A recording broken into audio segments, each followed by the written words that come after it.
వెళ్ళిపోయింది. రెండోది, బైబిల్ నుంచి ఎందుకు మాట్లాడుతున్నాను అని అంటే, ఈ బైబిల్లో ఒక దేవుడు గురించి రాశారు. ఈ దేవుని స్పెషాలిటీ ఏంటో తెలుసా? ఈ దేవుడు నిన్నుగా ప్రేమించే దేవుడు. Is a god who can love you as you are. నువ్వు ఎవరివో, నువ్వు ఎలాంటోడివో, నువ్వు ఏం చేసావో, నువ్వు ఏం చేస్తావో, నీ స్వభావం ఎలాంటిదో, నీ చూపులు ఎలాంటివో, నీ స్టోరీ మొత్తం తెలిసి కూడా నిన్నుగా ప్రేమించగలిగిన దేవుడి గురించి ఈ బైబిల్ గ్రంథం మాట్లాడుతూ ఉంది. అందుకే నేను బైబిల్ నుంచి మాట్లాడుతూ ఉంటున్నాను. ఈరోజు ప్రపంచం అంతట్లో మనం అందరం నటిస్తూ ఉంటున్నాం.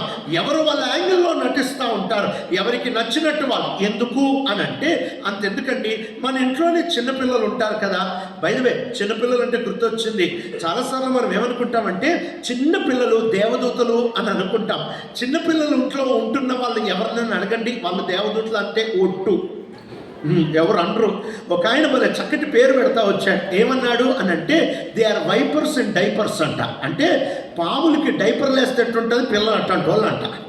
వాళ్ళు అస్సలు చిన్నప్పుడు మంచోళ్ళు అని అనుకుంటారు కదా, ఒట్టిదే.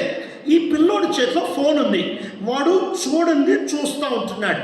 వాడు అలాంటి చూడకూడనిది, లేకపోతే అమ్మ నాన్న తిట్టేది ఏదో చూస్తున్నాడు ఫోన్లో చూస్తుంటే వాళ్ళ అమ్మ సడన్గా వెనక నుంచి వచ్చింది. వాడు ఏం చేస్తాడు, వెంటనే ఫోన్ అన్నా ఆ డిస్ప్లే అన్నా ఆఫ్ చేస్తాడు, లేకపోతే దానిలో ఉంటున్న ట్యాబ్ అన్నా చేంజ్ చేస్తాడు. ఎందుకు చేశాడు వీడు అని అంటే, వాడు చేసిన తప్పుని కవర్ చేశాడు అని అంటే, వాడి లోపల ఒక ఇన్స్టింక్ట్ ఏం చెప్తాది అని అంటే, నీ తప్పులు గనక మీ అమ్మకు తెలిస్తే, నీ తప్పులు గనక నీ నాన్నకు తెలిస్తే నిన్ను ప్రేమించరు. అందుకే నీ తప్పులు కప్పుకో. ఇది ప్రపంచమంతా నడుస్తూ ఉంటుంది. అంతెందుకండి, చిన్నప్పుడు మనం చక్కటి పద్యం నేర్చుకుంటూ వచ్చాం కదా, భలే చక్కగా రాశారు. అది మీరు చెప్తారేమో, అది జానీ అయ్యో మాట్లాడరేంటండి మీరు. Johny yes papa, eating sugar no papa, telling lies no papa, open your mouth. ఇప్పుడు నా క్వశ్చన్ ఏంటి తెలుసా, జానీ షుగర్ తింటున్నాడా లేదా? తింటున్నాడు కానీ వాడు తినట్లేదని కవర్ చేశాడు. ఎలా చేశాడో తెలుసా? అబద్ధం చెప్పి కవర్ చేశాడు, నవ్వి కవర్ చేశాడు. ఎందుకురా జానీ కవర్ చేస్తున్నావు అంటే, జానీ ఇచ్చే ఆన్సర్ ఏంటి తెలుసా? మా డాడీకి తెలిస్తే మా డాడీ నన్ను ప్రేమించడేమో. కానీ ఈరోజు నేను బైబిల్ నుంచి ఎందుకు మాట్లాడుతున్నాను తెలుసా? ఈ దేవుడి దగ్గర భయాలు అవసరం లేదు. నిన్నుగా ప్రేమించే దేవుడు. He knows who you are, he knows what is inside you, he knows what you are to the crux and the core. నీ లోపల ఎలాంటివో, నీ లోపల ఎలాంటి వ్యక్తివో ఆయనకి బాగా తెలుసు. తెలిసిన తర్వాత కూడా ప్రేమిస్తాడు. ఆయన ప్రేమించడానికి కారణాలు వెతికేవాడు కాదు. This is the only pure love, the unique love in the whole universe that loves you without a because. ఒక కారణం లేకుండా నిన్ను ప్రేమించే ప్రేమ ఈ బైబిల్ దేవుంది. అందుకే బైబిల్ నుంచి మాట్లాడుతున్నాను. మూడో కారణం బైబిల్ నుంచి ఎందుకు మాట్లాడుతున్నానంటే, ఈ దేవుడు నిన్ను ప్రేమించి నీ వాట్సాప్ నెంబర్ తీసుకొని ఐ లవ్ యూ అని మెసేజ్ పంపించడం కాదు. That's not the love we speaking about. మనం మాట్లాడే ప్రేమ ఎలాంటి ప్రేమ తెలుసా? బేసిక్గా ప్రేమ అని అన్నప్పుడల్లా ప్రేమించేవాడు ఉంటాడు, ప్రేమించబడేవాడు ఒకడు ఉంటాడు. వీళ్ళిద్దరి మధ్యలో ఏదో ఒకటి ఇట్నుంచి ఇటు ఇస్తారు ప్రేమని రుజువు చేసుకోవడానికి. Love is always given in some medium or in some other form. ఏదో ఒక రకంగా. అయితే ఈ దేవుడు నిన్నెలా ప్రేమించాడో తెలుసా? ఎంత ప్రేమించాడో తెలుసా? ఆయన తన ఒక్కగానొక్క కుమారుడు, తన ప్రియ కుమారుణ్ణి నీ కొరకు నా కొరకు అనుగ్రహిస్తూ వచ్చాడు. He gave the greatest possession that he ever had. తన దగ్గర ఉంటున్న అతి విలువైనది నీ కొరకు ఇస్తా వచ్చాడు. తన ప్రియ కుమారుడిని నీ కొరకు ఇస్తా వచ్చాడు.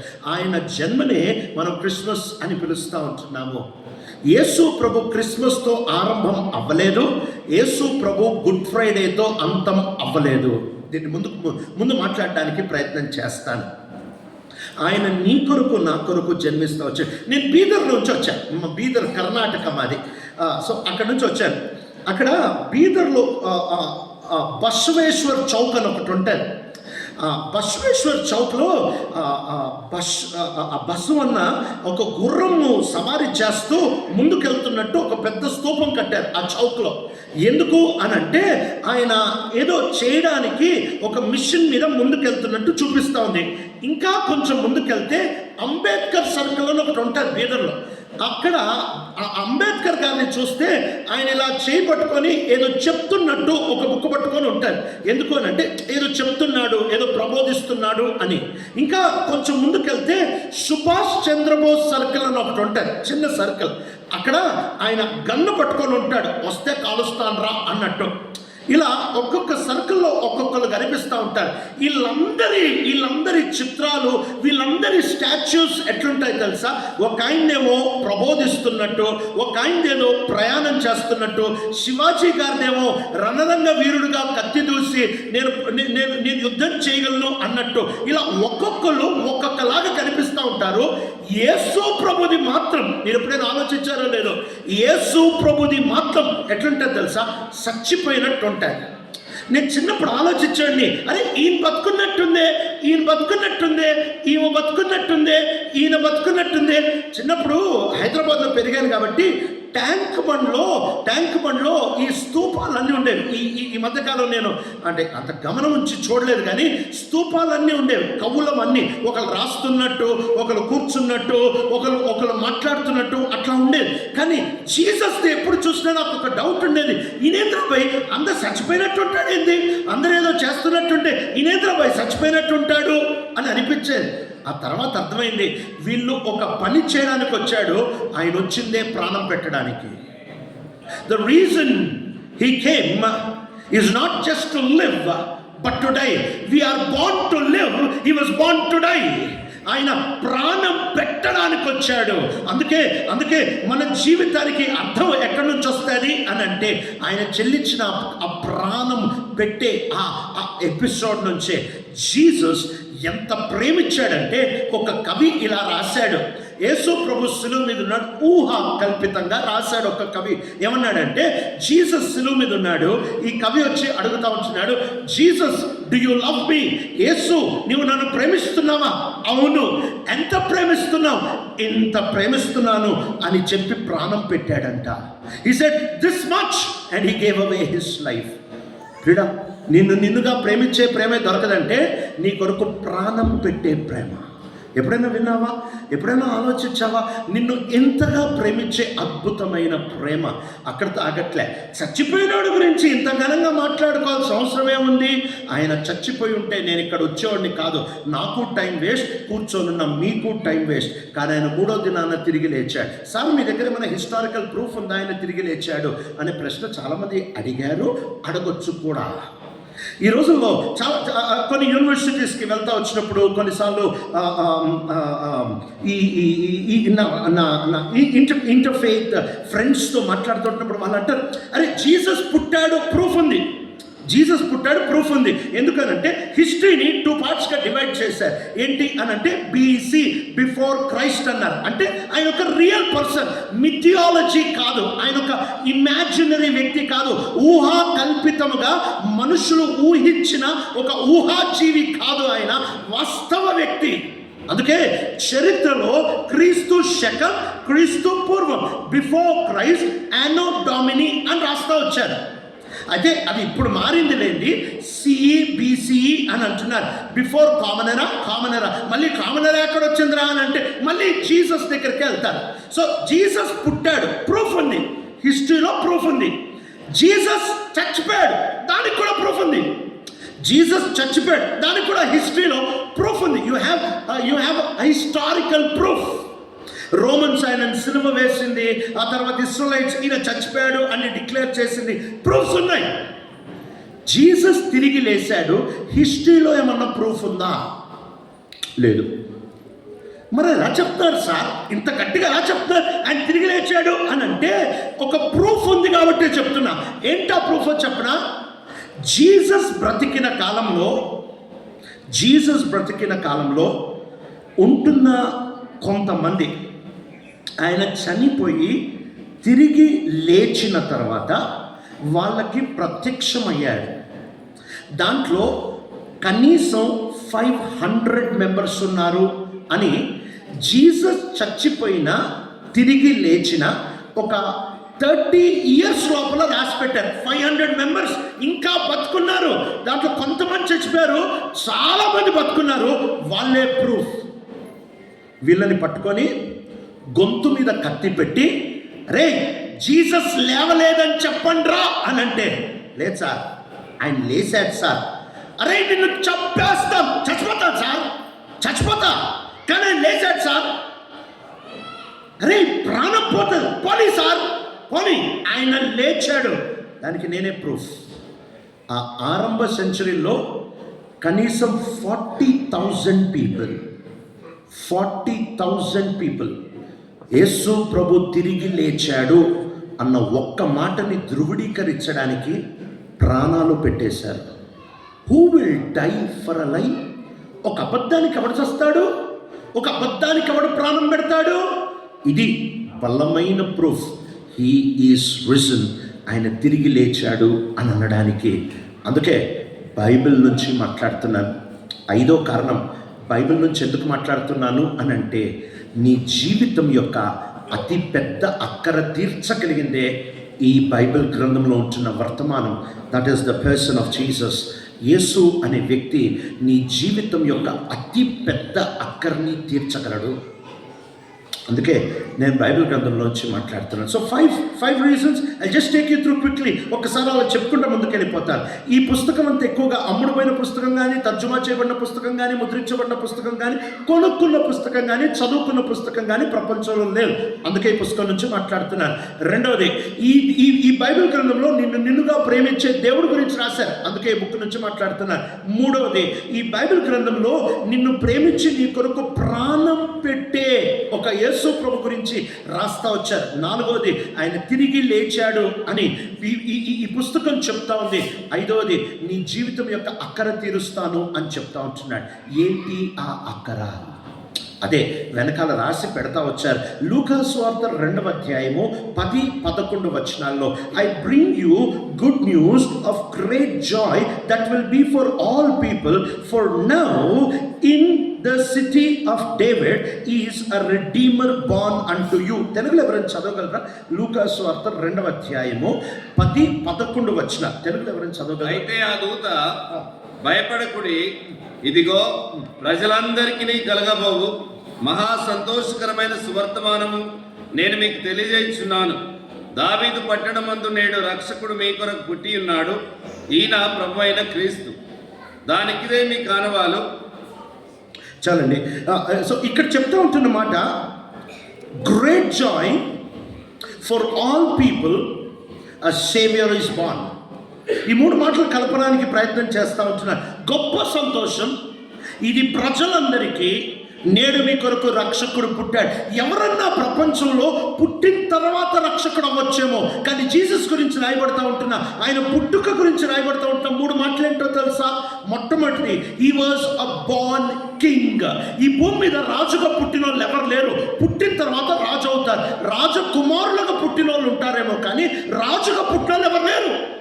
కానీ జీసస్ బర్త్ యొక్క స్పెషాలిటీ ఏంటో తెలుసా? He was born a king. ఆయన రాజుగా పుట్టాడు. ఇది ఆయన ఇంట్లో వాళ్ళు అన్న మాట కాదు, ఇది ఆయన చెప్పుకున్న మాట కాదు, ఇది ఇంటి పక్క వాళ్ళు అన్న మాట కాదు. ఎక్కడో తూర్పు దేశం నుంచి జ్ఞానులు వచ్చి చెప్తా ఉంటున్న మాట, మేము ఒక నక్షత్రాన్ని చూసాము, ఆ నక్షత్రాన్ని వెంబడిస్తూ వచ్చాము. Where is the one born as king to the Jews. యూదుల రాజుగా పుట్టినవాడు. ఎప్పుడన్నా విన్నారా? ఎవరన్నా రాజుగా పుట్టారని? పుట్టినప్పుడు కవిగా పుట్టాడు. కవిగా ఎవరు పుట్టరు, పుట్టిన తర్వాత కవి అవుతారు. పుట్టినప్పుడు ఇంజనీర్గా పుట్టాడు. ఎవడు ఇంజనీర్గా పుట్టాడు? పుట్టిన తర్వాత ఇంజనీర్ అవుతాడు. పుట్టడం ప్రైమ్ మినిస్టర్గా పుట్టాడు. పుట్టిన తర్వాత ప్రైమ్ మినిస్టర్ అవుతాడు. కానీ జీసస్ గురించి చెప్పిన విడ్డూరమైన మాట ఏంటో తెలుసా? ఆయన పుట్టుకతో రాజు. ఎందుకు ఆయన పుట్టుకతో రాజు అంటే, ఆయన పుట్టక మునుపు నుంచి ఆయన రాజుగా ఉన్నాడు. The beginning of Jesus is not with Christmas రోజు జీసస్ నీలాగా నాలాగా ఆరంభం అవ్వలే. ఆయన అనంతకాలం నుంచి ఉంటున్న దేవుడు మానవ రూపాన్ని ధరించుకొని మానవుల మధ్యలో అవతార పురుషుడుగా ఆయన నీ కొరకు నా కొరకు జన్మిస్తా వచ్చాడు. అంతేకాదు ఆయన పుట్టుకలో ఉంటున్న రెండో విచిత్రం ఏంటో చెప్పనా? ఆయన పాపం చేయాలనే మనస్సు లేకుండా పుట్టాడు. మనందరి మనసు లాంటిదో చెప్పనా? ఒకసారి ఆలోచిద్దాం. మీరు ఈ మీటింగ్కి వచ్చారు, ఫస్ట్ మీరే వచ్చారు, ఎవరు రాలే, ఇంకెవరు లేరు ఈ రూమ్లో, మీరే ఫస్ట్ వచ్చి కూర్చున్నారు. కూర్చున్నప్పుడు మీ గోడకి, మీరు కూర్చున్న పక్కన గోడకి ఒక పేపర్ అంటించారు. ఆ పేపర్ మీద ఏం రాశారంటే, wet paint do not touch. Paint తడిగా ఉంది, ముట్టుకోవద్దు అని రాశారు. ఎవరు లేరు, మీరు ఒక్కళ్ళు ఉన్నారు. ఆ పేపర్ చదివారు. మీరేం చేస్తారు? అయ్యో చెప్పరా, ఏం చేస్తారు? ఇది నిజంగానే తడి ఉందా లేదా చూద్దామని చెయ్యేస్తారు. మీరు కూడా నాట్ అయిపోయినా, మనమందరం అదే టైపు. ఎందుకు అని అంటే, ఇప్పుడు ఈ ఔటర్ రింగ్ రోడ్ కట్టారు కదా, ఔటర్ రింగ్ రోడ్ మీద ఇంతకుముందు 100 స్పీడ్ లిమిట్ ఉండేది. 100 స్పీడ్ లిమిట్ ఉండేటప్పుడు 120లో ఎల్లబుద్ధి అయ్యేది నాకు. ఇప్పుడు స్పీడ్ లిమిటే 120 చేశారు. ఇప్పుడు నాకు 140లో ఎల్లబుద్ధి వేస్తుంది. ఎందుకు? మన నేచరే అట్లాంటిది. ఎల్లబుద్ధి వేస్తుంది, ఎల్లో చలాన్లు పడతాయి కదా. సరే, మన స్వభావం ఎలాంటిదో తెలుసా? వద్దు అంటే చెయ్యాలి, వద్దు అంటే చెయ్యాలి. జీసస్ ఈ నేచర్తో పుట్టలే. మనమందరం ఈ నేచర్తో పుట్టాం. ఇది చెయ్యొద్దు అంటే చేస్తాం. కానీ జీసస్ మాత్రం ఈ నేచర్తో పుట్టలే.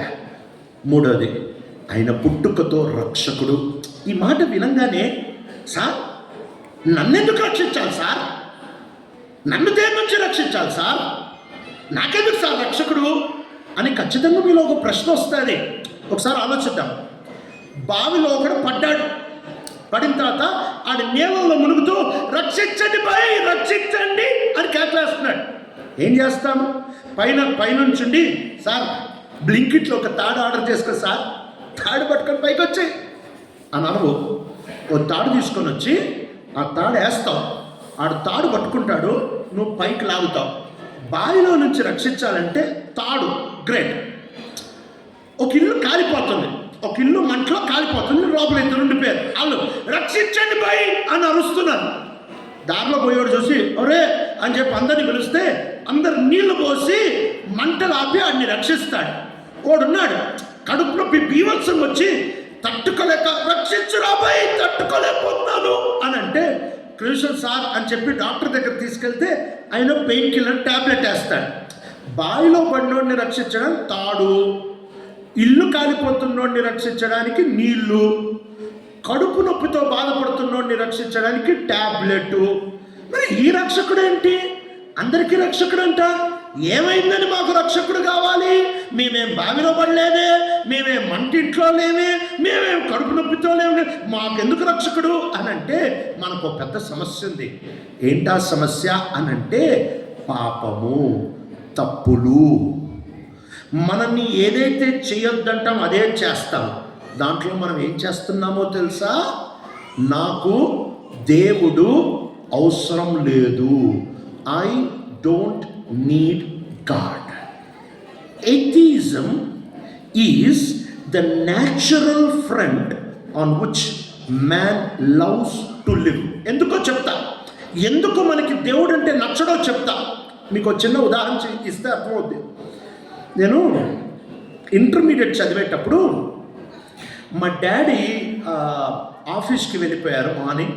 మా మమ్మీ స్కూల్లో టీచర్, మా మమ్మీ వెళ్ళిపోయారు. నేను ఒక్కడినే ఇంట్లో ఉన్నా. నేను కాలేజ్కి వెళ్ళాలి. కాలేజ్కి వెళ్ళి ఎలగబెట్టేది ఏముందిలే అని చెప్పి ఇంట్లో ఉండిపోయి, ఒక డబ్బా కంప్యూటర్ ఉండేది అప్పట్లో. ఇప్పుడంటే చిన్న కంప్యూటర్లు వచ్చాయి కానీ అప్పట్లో డబ్బా కంప్యూటర్ ఒకటి ఉండేది. ఆ డబ్బా కంప్యూటర్ ఆన్ చేసుకొని ఇంటర్నెట్, వైఫై, బ్రాడ్బ్యాండ్ అప్పట్లో ఇంకా లేదు. ల్యాండ్లైన్లో ఉంటున్న వైర్ తీసి మోడెంకి పెట్టుకొని సిస్టమ్ ఆన్ చేసుకున్నా. ఎందుకు అని అంటే, అశ్లీలమైన చిత్రాలు, గలీజ్ బొమ్మలు చూడడానికి ఇంటర్మీడియట్లో నేను ఇంట్లో ఉండిపోయా ఒకరోజు. సో ఈ అశ్లీలమైన చిత్రాలు చూసుకోవడం కాలేజ్కి వెళ్ళకుండా ఇంట్లో ఉండిపోయా. ఇంట్లో ఉండి సిస్టమ్ ఆన్ చేశా. పాతకాలపు సిస్టమ్ కదా, అది ఎంత ఫాస్ట్ అంటే ఆన్ చేసిన తర్వాత మీరు వెళ్ళి భోజనం చేసి రావచ్చు. నమ్మకంగా అప్పటి వరకు ఆన్ అవ్వదు. అది ఆన్ అవ్వాలంటే చాలా టైం పడుతుంది. సరే ఆన్ అయింది. ఆన్ అయిన తర్వాత దాంట్లో చెత్త బొమ్మలు, గలీజ్ అశ్లీలమైన చిత్రాలు చూసుకుంటూ కూర్చున్నాను. ఇంటర్మీడియట్ సంగతి. ఆ తర్వాత దేవుడు నన్ను మార్చాడు, అది వేరే స్టోరీ. చూసుకుంటా కూర్చున్నాను. మా డాడీ 6 o'clock వస్తారు, మా మమ్మీ 5 తర్వాత వస్తారు. సో 5 వరకు నేను నా తప్పులు, నా పాపం చూసుకోవడానికి ఎవరు అడ్డులేరు, హ్యాపీగా చూసుకుంటున్నా. మా డాడీకి ఆఫీస్లో పని అయిపోయింది. 3 o'clock ఇంటికి వచ్చారు. 3 o'clock ఇంటికి వచ్చి తలుపు కొట్టారు. తలుపు కొడితే నేను అనుకున్న యాసిడ్ ఫినాయిల్ అమ్మే వాళ్ళేమో, ఇప్పుడు వాళ్ళు రావట్లేదు కానీ ఒకప్పుడు వాళ్ళు వచ్చారు. వీళ్ళు వచ్చారేమో అనుకొని చాలా కోపం వెళ్ళాను తలుపు తీయడానికి. మీకేం పని లేదురా ఇప్పుడు రావడానికి అని చాలా కోపం వెళ్ళి తలుపు తీశాను. తలుపు తీస్తే మా డాడీ అక్కడ ఉన్నారు. నేను సిస్టమ్ ఆన్లోనే పెట్టి వచ్చాను. మా డాడీ చూడంగానే, మా డాడీ అంటే నాకు చాలా ఇష్టం, చాలా ప్రేమ. కానీ తెలియకుండా లోపల నుంచి బయటకు వచ్చిన మాట ఏంటో తెలుసా? ఎందుకు వచ్చావు నువ్వు ఇంటికి? మా డాడీ ఏమన్నారంటే, ఇంటికి నాకు ఎడకపోతాను రా అన్నాడు. అప్పుడు వెలిగింది మనకి, నేను ఎవరితో మాట్లాడుతున్నాను, ఏం మాట్లాడుతున్నాను. పరిగెత్తుకుంటూ వెళ్ళి సిస్టమ్ ఆఫ్ చేశాను. అది ఎంత మంచి సిస్టమ్ అంటే ఆన్ అవ్వడానికి టైం పడుతుంది కానీ ఆఫ్ మాత్రం వెంటనే ఉంది. బతికే ఆ రోజు తప్పని ఆఫ్ అయింది. కానీ ఆ తర్వాత ఈ మాట నేను ఆలోచించా. మా డాడీ అంటే నాకు ప్రాణం కదా, మా డాడీ అంటే నాకు చాలా ఇష్టం కదా, ఎందుకు మా డాడీని పట్టుకొని ఎందుకు వచ్చాను ఇప్పుడు ఇంటికి అని ఎందుకు అరిశాను అని అంటే, మా డాడీ నా పాపానికి అడ్డొచ్చాడు. మా డాడీ నేను చేస్తున్న తప్పులకి అడ్డొచ్చాడు. అందుకే మా డాడీ మీద నాకు కోపం వచ్చింది. మనందరికీ దేవుడి మీద కోపం ఎందుకో తెలుసా? ఈ దేవుడు నువ్వు చేసేది తప్పు అని చెప్తాడు. ఈ దేవుడు నువ్వు తప్పు చేస్తే నీకు శిక్ష తప్పదు అని చెప్తాడు. ఈ దేవుడు అరే నువ్వు తప్పు చేస్తే నేను నిన్ను వదిలిపెట్టను అని అంటాడు. అందుకే మన దేవుడు అంటే పిచ్చి కోపం. ఏదో మనలాగా పాపం చేసుకుంటే పర్వాలేదులే, ఇదంతా కామన్, అబద్ధాలు అప్పుడప్పుడు ఆడచ్చు, అప్పుడప్పుడు నువ్వు వ్యభిచారం చేసుకోవచ్చు, అప్పుడప్పుడు దొంగతనం చేయొచ్చు, కామనేలే, ఇది పర్వాలేదులే అనేవాడైతే మనకు ప్రాబ్లమే లేదు. కానీ ఈ దేవుడు పాపాన్ని పాపంగా చూస్తాడు. అందుకే మన పట్టు we have a natural aversion and an allergy towards God. మనకి స్వభావ సిద్ధంగా నైసర్గికంగా దేవుడు అంటే ఒకలాంటి చిరాకు, ఒకలాంటి దేవుడు అంటే ఇష్టం లేని స్థితి మనకి. We are repulsive to him. ఈ ప్రాబ్లం సాల్వ్ చేయడానికి యేసుప్రభు వచ్చాడు. మన అతి పెద్ద సమస్య ఏంటో తెలుసా? మనం ఏమనుకుంటున్నామంటే అది సమస్య, ఇది సమస్య. నాతో ఒకరోజు ఒక పెద్ద ఆయన ప్రయాణం చేస్తున్నాడు. నేను కార్ డ్రైవ్ చేస్తూ ఉన్నాను. పెద్ద ఆయన నా పక్కన కూర్చొని ఉన్నాడు. రోడ్లు బాగాలేవు మా వైపు పెద్దగా, ఇప్పుడు వేసారులేండి. రోడ్లు పెద్దగా బాగోకపోతే ఆ గుంటల్లో అటు ఇటు పడతా ఉంటే ఆయన ఏంటి బాబు ఈ రోడ్లు అన్నాడు. నేనేం కాంట్రాక్టర్ నా అంకుల్ అని మనసులో అనుకొని, మా దగ్గర రోడ్లు ఇట్లానే ఉంటాయి అంకుల్, కొంచెం అడ్జస్ట్ అవ్వండి అన్నా. సరే మీటింగ్కి వెళ్ళిన తర్వాత భోజనాలు పెడితే అన్నం సాంబార్ పెట్టారు. మొక్క పీస్లెస్ అయిపోయాడు పాపం. ఇంకా ఆయన ఆ సాంబార్ కూడా కొంచెం మాడింది. ఏంటి ఆ సాంబార్ అన్నాడు. నేను ఏమన్నా వంట చేశానా అని మనసులో అనుకొని, అంకుల్ కొంచెం అడ్జస్ట్ అవ్వండి, మా వైపు కొంచెం ఇట్లానే చేస్తారు అన్నాను. సరే మీటింగ్ అయిపోయింది. 4 గంటలైంది. బయటకు వచ్చిన తర్వాత నేను బయటకు రాగానే ఎండ విపరీతంగా ఉంది. ఏంటా ఈ ఎండ అన్నాడు. ఇది మరీ ఓవర్ అంకుల్, రోడ్డు బాగాలేకపోతే ఇంకో రోడ్లో తెస్తా, నువ్వు బాగాలేకపోతే స్విగ్గీ కొడతా, ఎండ బాగోకపోతే నేనేం చేసేది అని మనసులో అనుకున్నా. నాకు మనసులో ఏమనిపించిందో తెలుసా? ఆంటీ మీతో సంసారం ఎట్ట చేస్తుందో. రోడ్డు బాగాలేదు, సాంబారు బాగాలేదు, ఎండ బాగాలేదు. ప్రాబ్లం ఏంటి తెలుసా? మన మనస్సు బాగాలేదు. రోడ్డు సాంబార్ ఎండ కాదు, మన మనస్సు బాగలేదు, నేను బాగలేను. ఏంటి మన ప్రాబ్లం అంటే దేవుడు వద్దనుకుని బతుకుతున్నాం. నా పాపానికి ఎవరు అడ్డు చెప్పకూడదు, నా తప్పులు ఎవరు చూపించకూడదు, నా ఇష్టం వచ్చినట్టు నేను బతుకుతాను, నాకు నచ్చినట్టు నేను బతుకుతాను, నా జీవితం నేనే ఓనర్, నా లైఫ్కి నేనే ఓనర్, నాకు నచ్చినట్టే నేను బతుకుతాను అనుకొని దేవుణ్ణి మన జీవితం నుంచి తోసేయడానికి ప్రయత్నం చేస్తున్నాం. ఈ పెద్ద ప్రాబ్లమ్ని సాల్వ్ చేయడానికే యేసు ప్రభువారు ఈ లోకంలోనికి వచ్చారు. ఎందుకు తెలుసా? మనందరికీ ఒక అబద్ధం అంటే నమ్మకం ఉంటుంది. ఏంటి తెలుసా?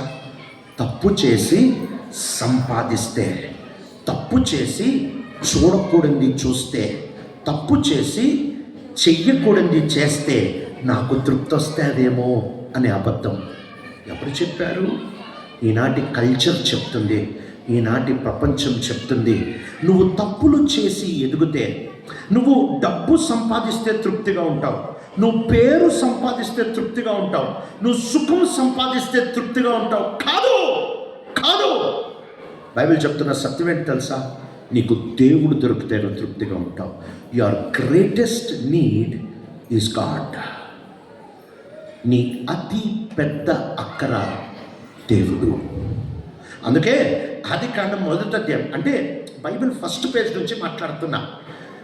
దేవుడు సృజించేటప్పుడు ఏమన్నాడు అంటే, నీళ్ళు చేపలను నీలో కదలనివ్వు, భూమి నీలో నుంచి మొక్కలు పుట్టనిమ్ము. మానవుడితో మాట్లాడేటప్పుడు దేవుడు తనతో తాను మాట్లాడి మానవుడిని తయారు చేశాడు. ఇక్కడ దేవుడు 3 లింకులు పెట్టాడు. చేపలకి నీళ్ళకి లింక్ పెట్టాడు, చెట్టుకి నేలకి లింక్ పెట్టాడు, దేవుడికి మనిషికి లింక్ పెట్టాడు. నువ్వు చేపని నీళ్ళలో నుంచి బయటకు తీసేయి, సపరేట్గా దాన్ని చంపాల్సిన అవసరం లేదు, అది చచ్చిపోద్ది. నువ్వేం సపరేట్గా చంపాల్సిన అవసరం లేదు, జనరల్గా మాట్లాడుతున్నా, అది చచ్చిపోద్ది. చెట్టుని భూమిలో నుంచి తీసేసి సపరేట్గా చంపొద్దు, కొన్ని రోజులు కదా ఆటోమేటిక్గా చచ్చిపోద్ది. మనిషి కూడా అంతే. ఇంగ్లీష్ వాడు భలే చక్కగా కనిపెట్టాడండి, ఇది చాలా చక్కటి పదజాలన. హౌ ఓల్డ్ ఆర్ యూ, నీ వయసు ఎంత అని అంటే ఇంగ్లీష్లో ఏమంటారో తెలుసా? 13 రన్నింగ్ అంటారు. సిట్టింగ్ స్టాండింగ్ వాకింగ్ కాదంట, రన్నింగ్ అంట, పరిగెడుతుందంట వయసు. ఏడకరా అంటే సావడానికి. మనకు తెలియదు కదా. బర్త్డే కేక్ పెట్టి క్యాండిల్ పెట్టి ఓ అని ఊతాం అంటే ఏంటి తెలుసా? పోవడానికో సంవత్సరం దగ్గర పడ్డా. హ్యాపీ న్యూ ఇయర్ అంటాం కదా, అంటే ఏంటో తెలుసా? పోవడానికో సంవత్సరం దగ్గర పడ్డా. We are all running. ఎక్కడికి అని అంటే we are running away from God. దేవునికి దూరంగా పారిపోతున్నాం, దేవుడు వద్దనుకొని పారిపోతున్నాం. ఈరోజు యేసు ప్రభు ఈ ప్రాబ్లమ్ని సాల్వ్ చేయడానికి వచ్చాడు. యువర్ గ్రేటెస్ట్ ప్రాబ్లం ఇది అబద్ధం. దేవుడితో ఉంటే బోర్ లైఫ్, దేవుడితో ఉంటే లైఫ్లో పర్పస్ ఉండదు, దేవుడితో ఉంటే లైఫ్ అంతా నిరాశ. ఎవరు చెప్పారు? ద లైఫ్ ఆఫ్ జీసస్, యేసు ప్రభు జీవితంతో చూపించి చెప్తా ఉంటున్నాడు. దేవునితో సంబంధం పెట్టుకొని బ్రతుకుకి సాటి అయిన జీవితం ఇంకోట్లేదు. పాపం చెయ్యకుండా ఉండే బ్రతుక్కి సాటి అయిన జీవితం ఇంకోట్లేదు. అయితే ఇవన్నీ చెప్పి వెళ్ళిపోలే. నేను వరంగల్లో చేశా. బీదర్కి వెళ్ళక మునుపు వరంగల్లో ఉన్నా. వరంగల్లో నా ఫ్రెండ్ ఒక డాక్టర్ అయితే, చెస్ట్ స్పెషలిస్ట్ అయితే, ఆయన కలవడానికి వెళ్ళా. ఆడన్నాడు, అరే నా క్యాబిన్లో డాక్టర్స్ ఉంటారు, అక్కడ వెయిట్ చేయరా, నేను వస్తాను అన్నాడు. గవర్నమెంట్ టీబీ హాస్పిటల్ వెయిట్ చేస్తున్నాను. ఒక డాక్టర్ గారు నా పక్కన కూర్చొని ఉన్నారు. ఆయన దగ్గర పేషెంట్లు వస్తున్నారు. ఒక ఆయన వచ్చాడు, నీ పేరేంటి అని అంటే, నా పేరు ఫలానా అంటే, బాబు బీడీ తాగొద్దు, చుట్ట తాగొద్దు, సిగరెట్ తాగొద్దు, తాగితే టీబీ వస్తే చచ్చిపోతావు అని చెప్పాడు. ఆయన వెళ్ళిపోయాడు. ఇంకొక ఆమె వచ్చింది, ఏంటమ్మా నీ పేరు? ఫలానా. అమ్మా బీడీ తాగొద్దు, చుట్ట తాగొద్దు, సిగరెట్ తాగొద్దు, తాగితే టీబీ వస్తే సస్తావు. వచ్చిన వాళ్ళకి ఇదే ముచ్చట చెప్పాడు. నేను అనుకున్నా, ఈ 4 మొక్కలు చెప్పడానికి MBBS MD చదివి 2 లక్షల జీతం తీసుకునే ఉద్యోగం అవసరమా సార్ మీకు అని మనసులో అనుకున్నా. మళ్ళీ ఈయన చెప్పి అలసిపోయినందుకు లంచ్ బ్రేక్ ఒకటి. లంచ్ బ్రేక్లో పేషెంట్లు అందరూ నా పేరు. ఈయన బయటికి వెళ్ళాడు. బయటికి వెళ్ళి చెట్టు దగ్గర నిలబడి జోబులో నుంచి సిగరెట్ తీసి వెలిగించాడు. నేను షాక్ అయ్యా. కూర్చుంది నేనా అనుకొని వెంటనే బయటికి వెళ్ళా. సార్ ఇప్పటి వరకు కూర్చుంది నేనే అన్నాడు. డౌట్ రాదా మరి? పొద్దున్నుంచి ఇప్పటి వరకు మీ నోట్లోంచి రాలిన ఆనిముత్యాలు, బీడి తాగొద్దు, చుట్ట తాగొద్దు, సిగరెట్ తాగొద్దు, తాగితే టీవీ ఉంటుంది, టీవీ వస్తే సస్తావు అని చెప్పావు. ఏంటి సార్ మీరు సిగరెట్ తాగుతున్నారు అని అంటే ఆయన చెప్పిన మాట ఏంటో తెలుసా? తప్పని తెలుసురా భయ్, నాకు ఎట్ట మానేసుకోవాలో తెలియదు. సమస్య ఏంటో తెలుసా? అబద్ధాలు ఆడొద్దు, ఎవరు చెప్పరండి. తప్పు చేయొద్దు, ఎవడు చెప్పుడు. మోహపు చూపులు చూడదు, ఎవడు చెప్పుడు. ఇవి అందరు చెప్తారు. ఎట్లా చెప్పరుగా? యేసు ప్రభు పుట్టింది ఎందుకో తెలుసా? తప్పులు చేయొద్దు అని చెప్పడానికి కాదు, ఎలా చేయకుండా ఉండాలో చెప్పడానికి పుట్టాడు. ఆయన అంటున్నాడు, నా లైఫ్ని చూడండి, నేను దేవుని మీద ఆధారపడ్డాను, నేను దేవునికి అనుకూలంగా జీవించాను, నేను పూర్తిగా ఆయన శక్తి మీద ఆధారపడ్డాను, నేను తప్పులు చేయకుండా జీవించాను. ఈరోజు మీ కొరకు రక్షకుడు పుట్టాడు. దేని నుంచి రక్షణ తెలుసా? ఏదో బావిలో నుంచో, మంట ఇంట్లో నుంచో, కడుపు నొప్పి నుంచి కాదు, నీ స్వభావం, నీ పాపం నుంచి రక్షించడానికి పుట్టాడు. ఈరోజు ఆయన దగ్గరకు వస్తావా? చెప్తావా, జీసస్ నువ్వెందుకు పుట్టావో నాకు అర్థమైంది, నువ్వు నీకోసం పుట్టలే, నన్ను నా పాపాల నుంచి విడిపించడానికి, నన్ను దేవునికి దూరమైపోయిన నన్ను బాగు చేయడానికి నువ్వు వచ్చావు. నాకు హెల్ప్ చేయవా? నా వల్ల కాదు. ఇంతేనండి, నా వల్ల కాదు, నాకు హెల్ప్ చేయి అని అడగడమే క్రిస్మస్. క్రిస్మస్ అంటే సార్ నాకు రాదు సార్, హెల్ప్ చేయి. నేను ఒకరోజు ఒక ఎయిర్పోర్ట్లో ఉన్నాను. ఎయిర్పోర్ట్లో ఉంటే ఫ్లైట్ కోసం వెయిట్ చేస్తున్నాను. ఒక ముసలాయన వాళ్ళ చిన్న మనవుడికి అన్నం పప్పు తీసుకొని తినిపించాడు. తినిపించిన తర్వాత చేయి కడుక్కోవడానికి వెళ్ళాడు. వాష్ బేసిన్స్ అన్నీ ఉన్నాయి. దాంట్లో ట్యాప్స్ అన్నీ ఆటోమేటిక్ ట్యాప్స్, అంటే తిప్పేది ఒత్తేది ఏముండదు. చేయబెడితే నీళ్ళు వస్తాయి. పెద్ద ఆయన పాపం, ఆయనకి తెలియదు. సో ఆయన వెళ్ళాడు, కానీ నీళ్ళు ఎట్లా వస్తాయో తెలియక ఒక 2-3 నిమిషాలు ఆయన అక్కడే ఉండిపోయాడు. పెద్ద ఆయన పాపం ఏంటి ఇంకా బయటకు రాలేదు, ఈ పిల్లోడు ఇక్కడే ఉన్నాడు అనుకొని చూడడానికని లోపలికి వెళ్ళాను. లోపలికి వెళ్ళినప్పుడు నాకు అర్థమైంది, నీళ్ళు ఎట్లా వస్తాయో పెద్ద ఆయనకి తెలియట్లేదని. నాకెట్ట అర్థమైందంటే అన్ని ట్యాపుల మీద పప్పు ఉంది, ట్రై చేశారు కానీ నీళ్ళు రాలే. కానీ ఇంకా ఇప్పుడు ఆయన్ని నేను డైరెక్ట్గా అంకుల్ నీళ్ళు ఎట్లా వస్తాయంటే నాకు తెలియదా అంటే నా పరువైనా పోయేది అనుకొని ఏమన్నా సమస్య అని అడిగారు. 2 చేతులు అంటే నాకేంటే ఆ సమస్య అన్నాడు. పోయమ్మ, అడిగినాదే తప్పు అన్నట్టు. సరే అంకుల్ అనుకొని బయటకు వచ్చా. కొంచెంసేపు కూర్చున్నా. ఎంతైనా పెద్ద అయినా కదా పాపం అనుకొని రెండోసారి వెళ్ళా. ఈసారి నాకు అర్థమైందని ఆయనకు అర్థమైంది. అర్థమయ్యి నేను వెళ్ళి బయటకు వచ్చేసేటప్పుడు ఆయన బాబు అన్నాడు. అంటే చెప్పండి అంకుల్ అన్నా. నీళ్ళు రావట్లేదు నాయన అన్నాడు. అంటే అంకుల్ ఇవి ఆటోమేటిక్ ట్యాప్స్ అంకుల్, చూపిస్తాను అని చెప్పి ఇలా చేయబెట్టంగా నీళ్ళు వచ్చాయి. ఓ నాకు తెలియదు నాయన అన్నాడు. నేను బయటకు వచ్చినప్పుడు వెనక్కి తిరిగి చూస్తే ఆ పెద్ద ఆయన ఇటంటున్నాడు ఆడుకుంటా నీళ్ళతో. ఆ పెద్ద ఆయనకి నేను ఎప్పుడు హెల్ప్ చేశాను తెలుసా? నాకు తెలియదు బాబు అన్నప్పుడు హెల్ప్ చేశాను. దేవుడు కూడా అంతే. నా వల్ల అవుతాడు, నాకు వచ్చు, నేను చేసుకుంటా, చేసుకో అంటాడు. నాకు రాదు, నా వల్ల కాదు, నాకు హెల్ప్ చేయి. ఈరోజు నీ మనస్సు విప్పి నీ జీవితం ఆయన దగ్గర పెట్టి, ఏం చేయాలో నాకు తెలుసు కానీ చేసే శక్తి నా దగ్గర లేదు, ఎలా బతకాలో నాకు తెలుసు, తెలియదేం లేదు, తెలుసు కానీ నేను చేయలేదు, నాకు హెల్ప్ చేస్తావా? నాకు హెల్ప్ చేయడానికే భూమి మీద వచ్చావంట కదా, నాకు హెల్ప్ చేస్తావా అని అడుగుతావా? ఆయన నీ కొరకు జన్మించి బ్రతికి ప్రాణం పెట్టిన ఆయన నీకు హెల్ప్ చేయకుండా ఉంటాడా? ఒక్కసారి కళ్ళు మూసుకుందామా? ఒక్క నిమిషం ప్రార్థన చేసుకుందామా? చిన్న మాట, దేవుడా ఎలా బ్రతకాలో నాకు తెలుసు కానీ నేను అలా బ్రతకలేకపోతున్నా, నా వల్ల కాదు, దేవుడు నాకు ఇష్టం లేడు, నేనేదో హ్యాపీగా బతుకుతామనుకుంటున్నా, నా ఊరికే అన్నిటికీ అడ్డుగా దేవుడు నాకు ఇష్టం లేదు. కానీ ఈరోజు నాకు అర్థమైంది, my greatest need is God. నా అతి పెద్ద అక్కర దేవుడు. దేవుడా, నాకు హెల్ప్ చేస్తావా? యేసు ప్రభువా, నన్ను బాగు చేయడానికి నువ్వు వచ్చావని, ప్రాణం పెట్టావని, రక్తం కార్చావని, తిరిగి లేచావని నమ్ముతున్నా. నాకు హెల్ప్ చేయి అని అడుగుతావా? మా ప్రియ పరలోకపు తండ్రి, మా జీవితాల్లో నీవు వచ్చిందెందుకో ఎరిగి మా జీవితాల్ని నీ చేతిలో పెట్టడానికి సహాయం చేయండి. ప్రార్థన విన్నందుకు కీర్తిస్తూ యేసు ప్రభు మా రక్షకుని నామంలో అడుగుతున్నాం తండ్రి, ఆమేన్.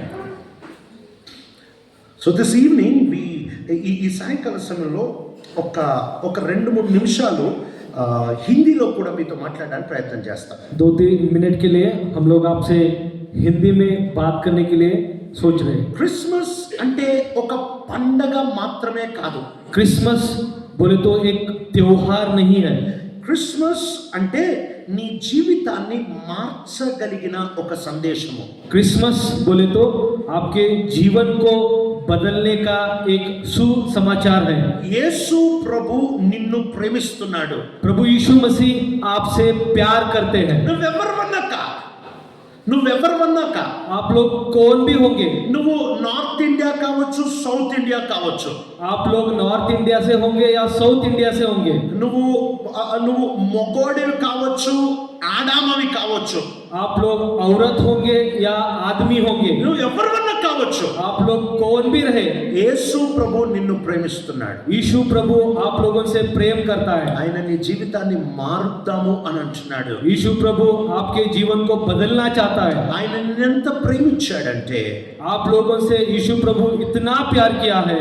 ఆయన ఈ భూమి మీద మానవుడిగా జన్మిస్తా వచ్చాడు.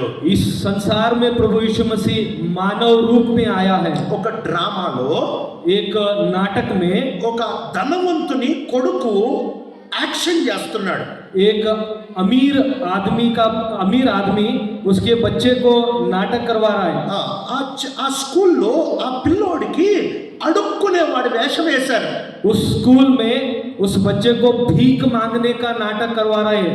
వాడు ఆ చినిగిపోయిన డ్రెస్ వేసుకొని ఒక పళ్ళెం పట్టుకొని అడుక్కుంటున్నాడు. फटा हुआ कपड़े और एक कटोरी लेके कैसे भीख मांगते हैं वो नाटक कर रहा है. ఆ డ్రామా అయిపోయింది. वो नाटक खत्म हो गया. వెంటనే డ్రెస్ తీసి పారేసి ఆయన మంచి డ్రెస్ వేసేసుకున్నాడు. उस समय में वो अपना कपड़ा सब निकाल के अच्छा वाला कपड़ा पहन लिया. అప్పుడు వాళ్ళ ఫ్రెండ్ అడిగాడు, उसके बाद उसके दोस्तों ने पूछा, ఎందుకురా డ్రెస్ చేంజ్ చేస్తున్నావు? क्यों भाई तू अपना कपड़ा बदल रहा है?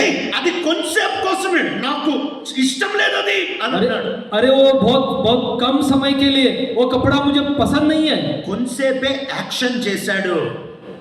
थोड़ा समय के लिए वो नाटक किया. జీసస్ యాక్షన్ చేయలేదు. यीशु प्रभु नाटक नहीं कर रहा है. ఆయన దేవుడై ఉండి वो परमेश्वर होके మనతో ఉండడానికి हमारे साथ रहने के लिए యాక్షన్ చేయలేదు.